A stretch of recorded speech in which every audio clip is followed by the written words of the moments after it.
hendaknya kita berdoa dan meminta kepada Allah, karena Allah itu suka ketika melihat hambanya berdoa. Bahkan ketika seorang hamba berdoa mengangkat tangan, Allah itu malu. Innallaha yastahyi, Allah itu malu kepada hambanya idza rafa'a ilaihi, apabila mengangkat kepadanya yadaihi, kedua tangannya, thumma yaruddahuma sifron, kemudian mengembalikan tangannya dalam keadaan hampa. Maka angkat tangan kita, berdoa kepada Allah, minta. Nah, maka pada saat itulah Allah Subhanahu wa taala nanti akan mengabulkan doa kita, karena mengangkat tangan termasuk salah satu sebab terkabulnya doa. Ingat, doa di sini yang saya maksud adalah doa permintaan, bukan doa ibadah. Karena doa ibadah tidak perlu mengangkat tangan. Jadi yang mengangkat tangan hanya doa permintaan, bukan doa ibadah. Maka doa ibadah tidak disunnahkan untuk mengangkat tangan, hanya mengangkat tangan dalam doa permintaan. Contohnya ini minta makan, ini doa permintaan, maka mengangkat tangan. Ya Allah, saya butuh makan. Ya Allah, berasnya besok habis. Saya ini butuh apa? Kepada Allah, doa sama Allah. Ya Allah, besok anak saya masuk sekolah, sepatunya belum genep. Nah, jadi maka adukan semua kepada Allah, karena Allah itu as-samad, tempat kita mengadu, tempat kita bergantung kepada Allah. Jadi kita minta kepada Allah Subhanahu wa taala. Ya? Ya, kalau doa ibadah itu tidak perlu angkat tangan. Contoh doa ibadah banyak. Saat setelah sholat, astagfirullah, astagfirullah, itu ibadah, tidak perlu astagfirullah, astagfirullah, atau subhanallah, subhanallah, subhanallah, itu doa ibadah, itu tidak perlu mengangkat tangan. Atau doa ibadah yang lain, contohnya adalah doa mau makan, mau minum, itu adalah doa ibadah. Dan alhamdulillah di sini semua sudah praktek. Tadi saya lihat mbaknya minum nggak angkat tangan, berarti sudah praktek. Nah, doanya tidak angkat tangan, karena memang doa ibadah tidak perlu angkat tangan. Nah, ini masnya Ma'am juga tidak angkat tangan, karena doa ibadah. Jadi kalau doa ibadah ini harus angkat tangan, kita repot sekali. Mau makan, angkat tangan. Selesai makan, angkat tangan. Ya kan? Keluar rumah, angkat tangan lagi. Masuk rumah, angkat tangan lagi. Selesai wudu, angkat tangan lagi. Naik kendaraan, angkat tangan lagi. Turun kendaraan, angkat tangan lagi. Nah, itu semua adalah doa-doa ibadah. Doa ibadah itu doa rutinitas yang lafadznya sudah dituntunkan oleh Nabi. Itu tidak perlu angkat tangan. Baik, doa rutinitas yang lafadznya sudah dituntunkan oleh Nabi itu tidak perlu angkat tangan, karena itu doa ibadah. Tapi kalau doa permintaan angkat tangan. Contohnya apa tadi? Ya Allah, usia saya sudah 30 tahun, tapi setiap lamaran selalu gagal. Nah, ini permintaan. Saya mohon kepadamu ya Allah, pertemukan dengan bidadariku. Nah, boleh. Ini mau doa seperti itu boleh. Ya Allah, di usia saya yang sudah berapa? 70. Nah, di usia saya yang sudah 70 ini, tapi saya belum apa, Pak? Ya. Ya? Oh, doanya Pak Sambuti. Ya.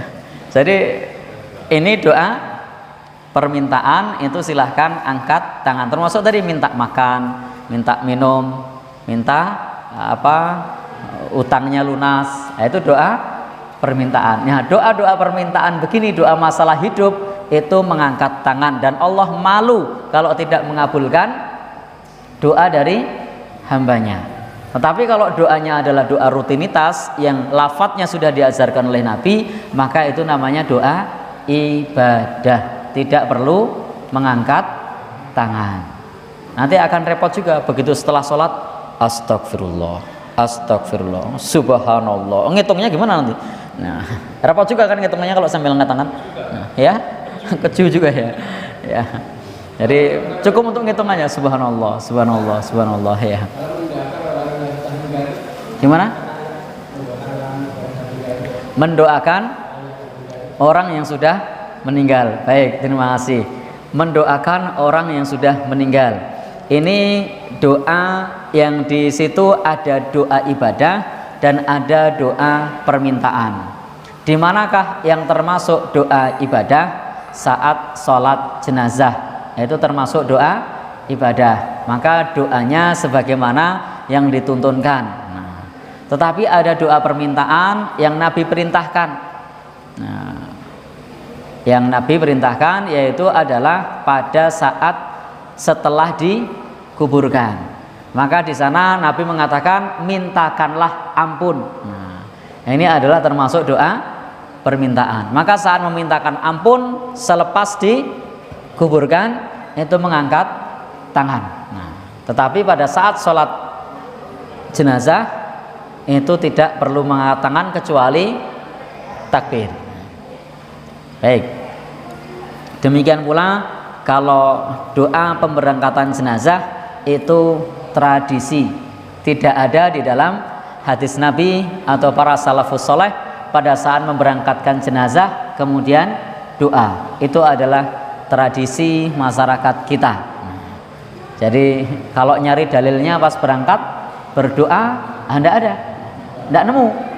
Nah, itu adalah bagian dari tradisi masyarakat kita. Baik, jadi teman-teman semua yang berbahagia yang dirahmati Allah Subhanahu wa taala, maka kita ketika beramal pastikan beramal tersebut sesuai dengan tuntunan dari Nabi kita, Nabi Shallallahu Alaihi Wasallam. Bagaimana caranya? Belajar.